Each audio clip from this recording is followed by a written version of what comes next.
Bonjour à tous. Alors en ce dimanche, je vais reprendre, faire une petite capsule si j'ose dire, sur l'aspect psychologique des choses. Puisque hier et avant-hier, je suis sorti un petit peu de là, parce que j'ai compris que c'était trop douloureux pour les gens, hein. Moi ça va. Et j'ai parlé de la justice, j'ai parlé des mouvements citoyens, j'ai parlé de Reconquête, de France souveraine, d'ailleurs un mouvement qui vient de se créer, qui a l'air intéressant, mais ça n'intéresse pas les gens non plus, parce que c'est du concret. Alors je vais revenir sur la psychologie. Vous savez qu'on m'a reproché souvent depuis plus de 3 ans maintenant de brusquer les gens, de leur dire la vérité. Hein, quand je parle de moutons, quand je parle d'autruches, quand je parle de gens contradictoires, qui jouent aux rebelles mais qui sont incapables de se mobiliser, ou dans des mouvements citoyens, ou ne serait-ce qu'un petit peu en politique, qui vont bouder quand on leur dit la vérité de ce qu'ils sont. Hein, c'est ce qui a aussi construit...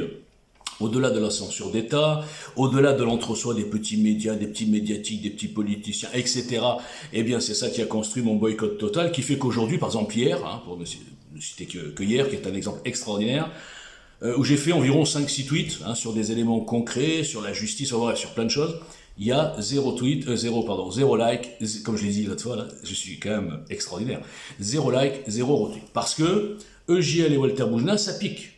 EGL et Walter Boujna, il s'est fait plein d'ennemis. D'ailleurs, je vous mettrai une petite intervention sur Mike Borowski, Gérard Info, le résistant. Et vous comprendrez pourquoi, au fur et à mesure, chaque petite idole que j'ai égratignée sur des vérités incontestables, eh bien, il y a toute sa troupe de fans qui décide de me bloquer, de me boycotter, etc. Et comme j'ai égratigné tout le monde, à la fin, j'arrive au firmament, puisque même Zemmour, je l'égratigne, alors que j'étais le précurseur de Zemmour, si j'ose dire. En 2017, personne ne pensait à lui, sauf Walter Boujna.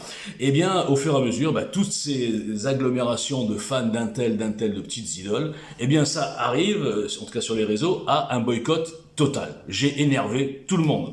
Et alors, pourquoi j'énerve tout le monde?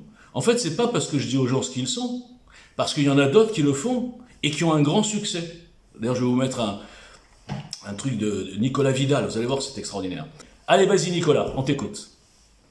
Parce que la France est une immense réserve naturelle d'autruches et de tubes digestifs.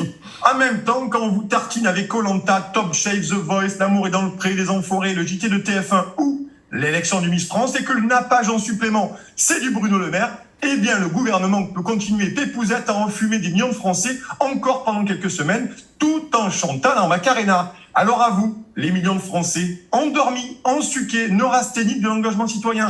Il est l'heure aujourd'hui de vous réveiller, d'éteindre Netflix, de sortir du canapé, de fermer TikTok, d'arrêter de baver devant les stories débiles sur Instagram, de faire une croix sur Ikea et de vous rendre compte ce qui va vous tomber sur la tronche. Parce que ça va être d'un tragique toute cette violence dont vous allez être les principales victimes. Alors à celles et à ceux embrumés du cerveau qui répètent en boucle que la politique ne les intéresse pas, eh bien la politique, elle s'intéresse à vous. Qu'est-ce qu'ont été les confinements de masse, les auto-attestations, les masques muselières, les suspensions de soignants et de pompiers, les passes en tout genre, les amendes et les entraves à la liberté de mouvement? Eh bien c'est de la politique. Le saccage à venir de vos retraites, de votre assurance chômage, la fin de votre pouvoir d'achat et les 20% d'augmentation sur vos courses, c'est de la politique, ce n'est que de la politique. Alors si vous lavez vos gosses à l'eau froide cet hiver, si vous n'avez plus d'électricité et que vous ne pouvez plus payer vos factures, plus honorer votre crédit ou votre loyer, que vous finirez à pile ou face pour le dernier yaourt à 0% dans le frigo, ce sera de la politique. Eux, ils appellent cela de la responsabilité et de la solidarité. Moi, j'appelle cela se foutre ouvertement de la gueule des Français. Alors à ceux qui se moquent de la politique, il serait temps de grandir et de vous occuper au moins de votre avenir et de celui de vos enfants. Car le pire cauchemar de ces élites, c'est que les tubes digestifs deviennent enfin des citoyens responsables et souverains. Et Noam Chomsky disait, je cite, « La propagande est aux démocraties, ce que la violence est aux dictatures. » Allez les loulous, bon courage. On peut dire aux gens que ce sont des moutons, que ce sont des autruches, leur montrer, leur pointer du doigt, ce que je fais depuis 4 ans. Alors moi je vais un peu plus loin, hein. Moi je fais pas des chroniques en lisant mon texte, etc. Je vais dans les analyses un peu plus profondes, même des articles, etc., des démonstrations. On peut donc vous critiquer, vous les fragiles, vous les moutons, et donc vous les autruches, hein, comme je l'ai dit souvent, je préfère encore les moutons que les autruches. On peut le faire que si on est quelqu'un qui ne propose rien. C'est ça quand même ce qu'il faut apprendre de la vie, si j'ose dire, ou de cette dissidence.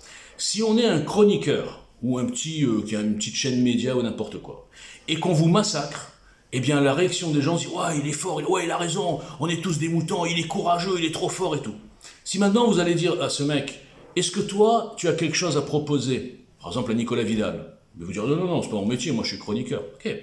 Et si on va dire au mec, est-ce que toi, tu as fait en sorte puisque tu critiques aussi la censure comme tout le monde, est-ce que tu as fait en sorte de faire passer dans tes émissions des gens qui ne sont pas dans cette mouvance, qui se congratulent de fausses dissidences? Est-ce que tu as fait passer par exemple Walter Boujna, EJL citoyen, premier mouvement citoyen de France, en tout cas avant les Gilets jaunes, et qui est boycotté, censuré partout? Parce qu'évidemment, il y a un potentiel, il n'y a pas de hasard.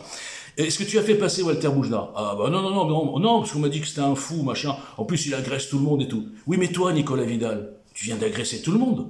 Ouais, moi, c'est pas pareil, moi, je suis un artiste. Donc toi, l'artiste, Nicolas Vidal, tu lis ton texte, parce que t'es pas capable de faire 2 minutes d'improvisation, mais lui, Walter Boujna, c'est pas un artiste. Tu sais que Walter Boujna, il chante aussi, il peut même te faire une chanson sur ta radio. Non, là, je parle n'importe où. Bon, bref. Non, tout ça pour vous dire que c'est absolument hallucinant. Et le pire, c'est que le système est tellement bien foutu, que les gens sont tellement lobotomisés, qu'un type qui vous raconte ce que je vous raconte depuis 4 ans, en disant que j'étais l'inconnu le plus connu des réseaux sociaux, et le type le plus censuré, boycotté de France, on peut pas le croire. Parce que dans la tête des gens, les mecs qui sont censurés et boycottés, c'est des mecs qui sont déjà un peu connus. Ah, ils ont déjà fait leur preuve de résistance. Donc maintenant, ils sont dangereux, donc le système les rend un petit peu invisibles. Mais moi, c'est pire que ça, les gars. Je suis bien au-delà de ces petits résistants à 2 balles, dont j'ai fait le portrait à chacun, l'opposition contrôlée, ceux qu'on veut vous faire passer comme le diable, pour justement leur faire une notoriété, c'est pervers. Moi, je suis pire que ça, les gars. Je suis tellement dangereux que le système, au bout de 6 mois où je faisais 4 millions de vues par semaine sur Twitter, a dit celui-là, il faut le couper avant qu'il ait ne serait-ce qu'un petit peu de visibilité. Et vous avez tous marché, les gars, sur les réseaux. Non seulement les inconnus, ceux qui me détestaient parce que je les mettais à plat sur les arguments, ceux qui me prenaient pour un fou alors que tout ce que j'ai dit s'est réalisé en 4 ans, ils peuvent pas faire de mea culpa, parce que vous savez, un homme qui change d'avis, dans leur tête d'abruti, c'est un faible. Alors qu'un homme qui change d'avis avec les faits, c'est un homme. Voilà. Donc, tout ça pour vous dire que ce Nicolas Vidal, bravo. Mais derrière, qu'est-ce que tu fais, Nicolas Vidal? Je vais lui envoyer ça. Bon, il le lira pas, il aura même pas mon tweet, puisque mes tweets sont rendus invisibles. Vous savez que même quand je tag quelqu'un, le mec ne voit jamais mon tweet. Ils ont inventé un système extraordinaire pour Walter Boujna. Allez faire un tour sur ma page, je vous en prie. Faites-vous plaisir. Allez voir un type qui fait des tweets avec des analyses, des trucs incroyables, et qui a 0 retweet. Vous comprendrez ce que c'est que l'invisibilisation et justement la puissance potentielle. Parce que comme le disait le philosophe Pirelli, sans diffusion, la puissance n'est rien. Bon, il disait pas ça, mais moi j'arrange un peu, quoi.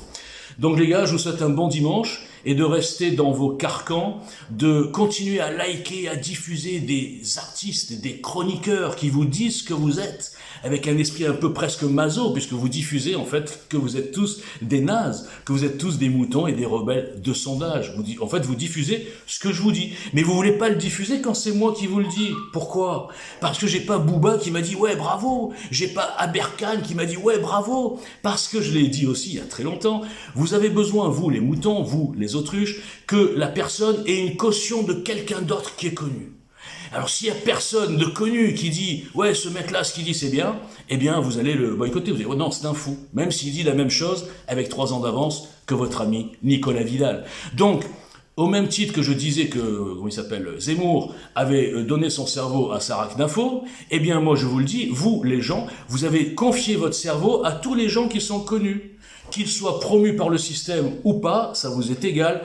Tous les gens qui sont connus sont pour vous des prescripteurs fiables et vous n'utilisez même plus votre analyse personnelle. Donc, vous êtes des moutons, vous êtes des autruches et vous êtes des lobotomisés. Tous mes éléments de langage, depuis 3 ans, sont confirmés.